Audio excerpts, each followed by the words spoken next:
There she is. Ready for our big night out on the town? Well, that's what I came to tell you. Well, Mark should be due any minute, and then we'll all head over to the store for the reopening. I'm not going. Why not? What else? Ruby, you can't keep this up. Rose, Luke is still missing. Dan is still in the intensive care unit. I just don't feel like celebrating. But Ruby, honey, worrying about it isn't going to solve anything. You need to get out with your friends. It'll help take your mind off your problems. I doubt it. The worst night I ever spent in my life was at the Star. And that is exactly why you need to go back. Now, tonight, it'll be totally different. You can tell me about it tomorrow. Come on with us, Ruby, please. I appreciate your asking, but I really want to stay home and alone. Like last night and the night before that, and probably every night since Dan was hurt and Luke disappeared. I'm not very good at putting on an act. I just can't pretend to be having a good time when I'm not. Nobody's asking you to be something. You're not. Just get out with your friends and try to relax a little bit. Another time. Hi. Hello. Well, what's this? First time in my life I have 2 dates and I'm surrounded with gloom. Oh, I knew it was too good to be true. Hello, Mark. Ruby, break it to me gently. You're gonna stand me up, aren't you? It has nothing to do with you. Oh, it has a great deal to do with me. I've been looking forward to this night ever since I heard about the reopening of the Star. And since I found out I had 2 dates, I thought about that gorgeous high school cheerleader who wouldn't give me a tumble in high school. She could only see me now. You're not going to spoil an old doctor's fantasy, are you? Well, I'm afraid I would if I went out with you. No. You let us worry about Yeah, that. we'll cheer you up. It's my specialty. I'm afraid that would take a major operation. That's when I'm at my best. You put yourself in my care, and I guarantee you'll have a good time. Oh, I'm much too preoccupied with Dan and All Luke. It's right. not worth the effort. We'll take the chance. Besides, I look awful. You look terrific. I'll be the envy of every guy at that club, won't I? Mm-hmm. Come on. 2 gorgeous girls on my arms. You won't deny me that, will you, Ruby? Huh? You must have a terrific bedside manner. You gonna come with us?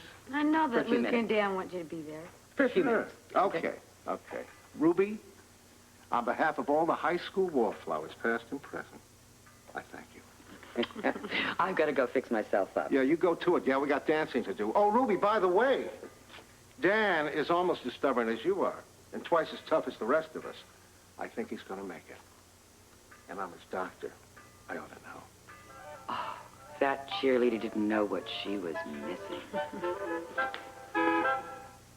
Why are you urging me to have an autopsy performed on my husband?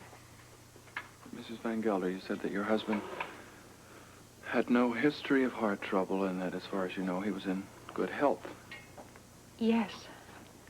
Then why the sudden heart attack? Now, I am not a doctor, but as I understand it, these things usually don't happen without some history, especially fatal heart attacks. What are you telling me? I am not telling you anything. I am suggesting that perhaps there's more going on here than you're aware of. Oh, Lord. Oh, Lord. What was it? I don't know. Are you okay? Can I get you a glass of water? Now, are you happy? What do you think? Why do you have to be so cruel? Has she been through enough? I'm sorry, Mrs. Vangelder. I didn't mean to upset you, but I think that you should have an autopsy.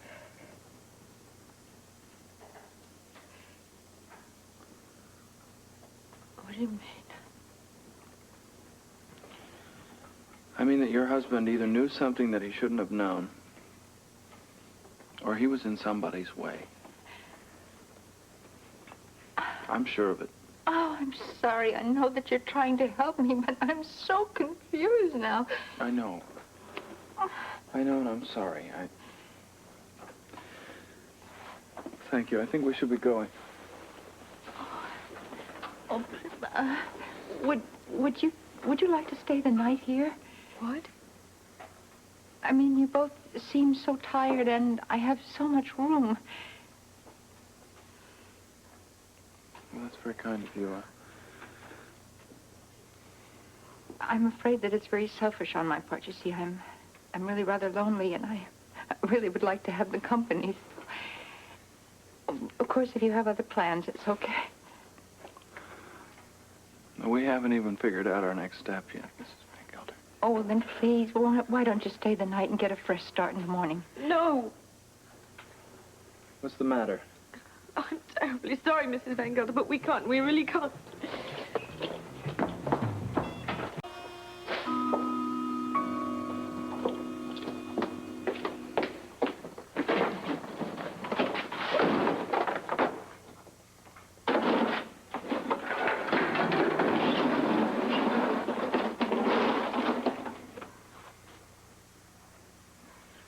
Very uncharacteristic English. Usually when you do your disappearing act, it's a lot quieter. What happened?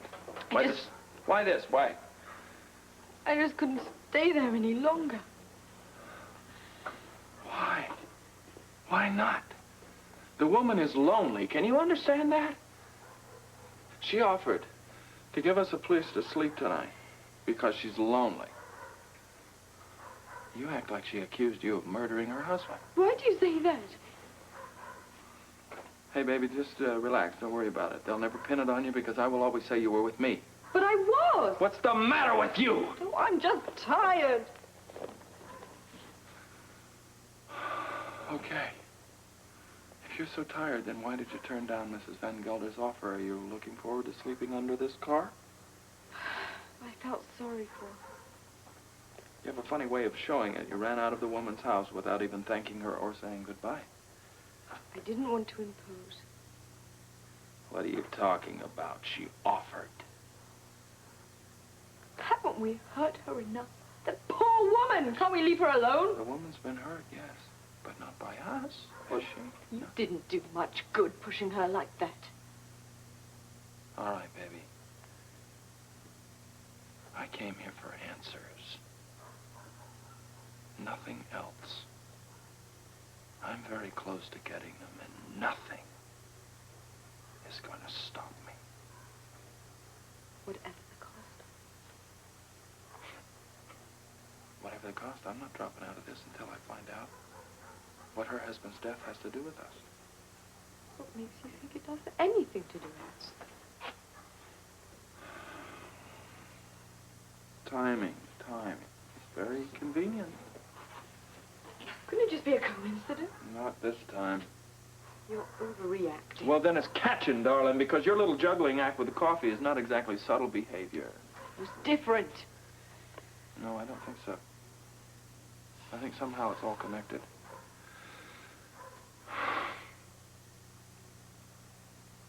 Is it really so important? It's everything.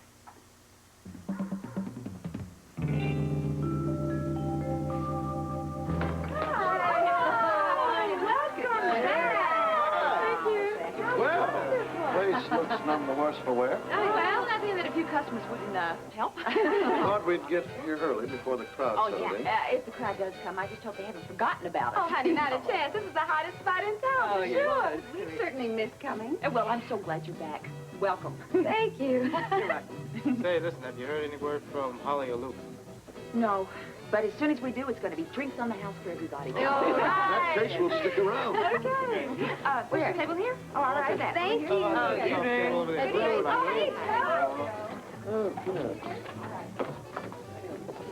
Getting anywhere? Huh? Just more confused. No sudden flashes? Now the faces are all starting to blur. Well, the best has always been a long shot. I still think we're missing something. Yeah, what we're missing is an obvious fact. Man, we assumed right from the start that the prints that they lifted off the champagne glasses were made by somebody from Port Charles. What if they were made by somebody that was drifting through? Are you trying to cheer me up? No, I'm trying to point out an obvious fact. They could have been made by a visitor of one of Dan Rooney's very many business associates. Oh, good evening. Oh, Miss Hill, you look ravishing. Oh, well, thank you very much. It's good to see the stars open again after that unfortunate incident. Yeah, we're trying to put that behind us. I'm sure. Yeah. Have you heard from Mr. Spencer or Miss Sutton? No, we haven't, but we hope to any day. nicely. Yes, I'm sure. So we all... Yes. Is this a private conversation, or can anyone get introduced? I'm sorry, Reginald. I forgot all about you. Under the circumstances, I can't blame you. This is Reginald Corso. He's head of our oil division. Miss Tiffany Hill, Reginald Corso. How do you do? How do you do? My pleasure. I've heard a lot about your club, and so far it's lived up to my expectations. Thank you very much. I hope you come here often. Oh, I'm sure we will. Do you mind if we sit over at the bar? Oh, no. Not at all. Okay? It just... Good. There's something there, huh? They call me Reginald in the future. Not Mr. Corso. I use that for my business associates only. Oh, all right. I'll do that.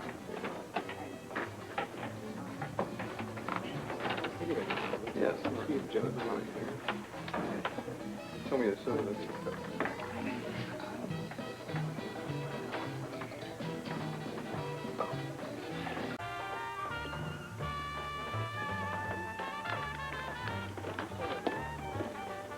Darling, is anything bothering you? Well, it's nothing new. The hearing, huh? Yes, it's tomorrow, and frankly, I don't mind telling you I'm worried. I noticed. Scotty's pulling every dirty trick in the book. He's determined to win this case, and I don't think I can stop him. Darling, if you can't stop him, nobody can. I'm not sure. Alan wouldn't be better off with another attorney. Oh, Lee, how can you say that? Why? Because I'm not sure that Scotty is out to nail Alan or nail me.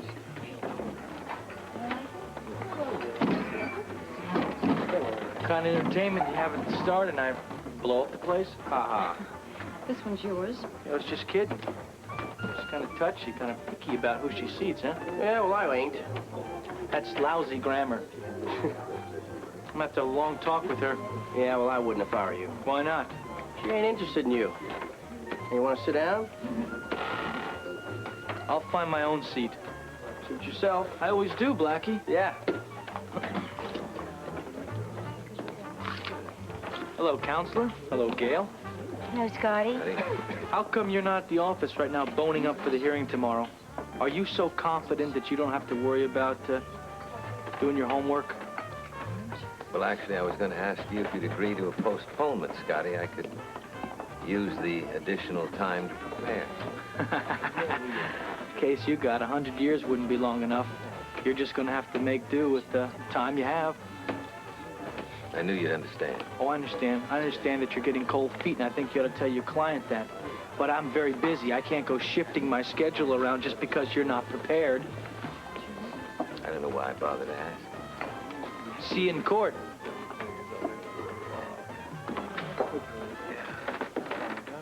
Hey, Corso.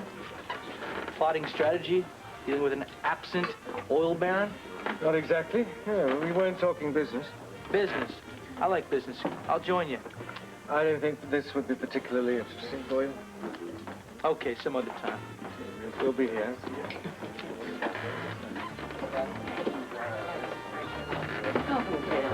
Well, I think you're a little underdressed. Hey. You're looking sharp. Well, that's pretty smashing there. Hi, sweetheart. Have a seat. Oh, thanks a lot. Try this one. Well, we do have one more with him. We lost him somewhere in the men's room. I'm sure he'll turn Yes, up I sooner or hope he later. does. Have a seat, Hila. Thank you, Robert. I don't know. I still feel we should be in Nevada with Jeff. Oh, Steve, he's doing fine now. Well, thank goodness Leslie is there to help out with his wife. You know, you're going to feel much better when Rick gets home tomorrow. Yeah, we have a lot to talk about, and we really need him back at the hospital. Come on, Brian, just one more time. Later, okay? Baby, what got into you? You used to love to dance. I've had enough for now. One dance. I don't feel like it, okay? Hey, baby. Obviously, you're still upset over your father's phone call. I guess so. I'm sorry he got to you. He always does. He calls up out of nowhere and starts bringing up old scars. I hate the son of a... Brian! Hey, baby, you gotta get a hold of those feelings. Come on. Okay, look, why don't you have a look at these, see if you recognize anybody. We didn't have much luck. What makes you think they're going to have that? Anything's worth a shot.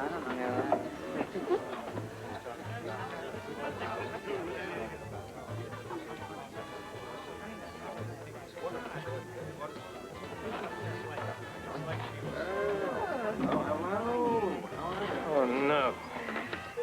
Who's he? Dant. Charles, doctor. He treated Charles in England when he had a beard. He will recognize him. Got a little fast. What are you going to do? I don't know. I'll think of something. No. Well. Attention staff members. Hey! Hello, Joe. Have Hello, a seat. Scotty. Hi, mate. How's it going, all right? Good. Sit down. Yeah.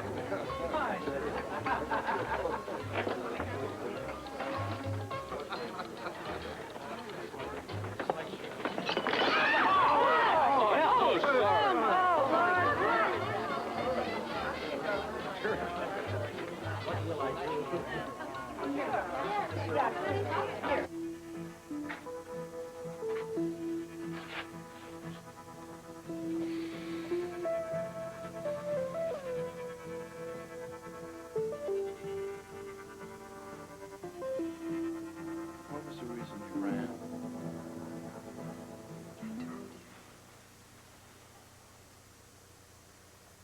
No, baby, you weren't thinking of Mrs. Vangelder. You were thinking of yourself.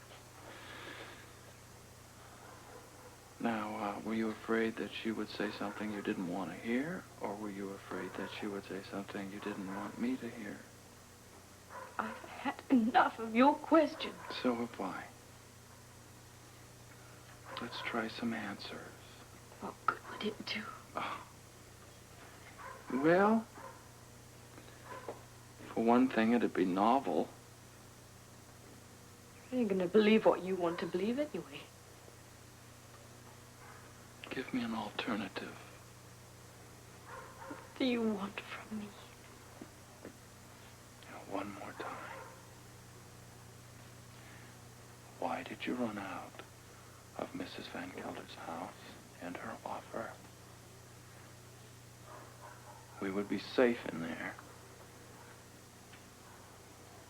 Come on. Let's go back inside. No, Why not? I can't stay in there. Why not? I won't, I can't. Why not? Why not?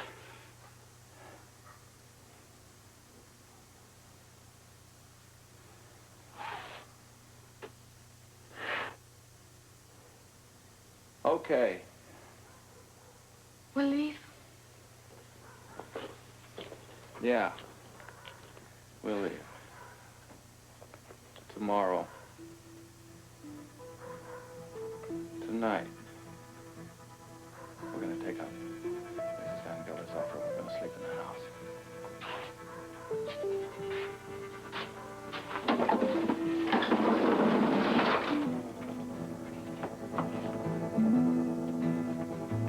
I think we owe her that much. Don't you?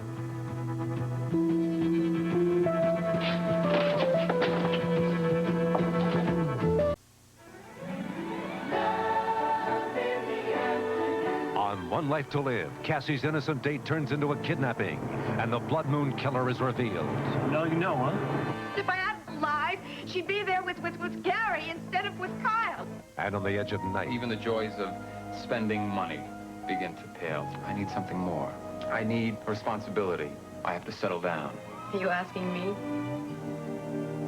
One Life to Live, the edge of night, weekdays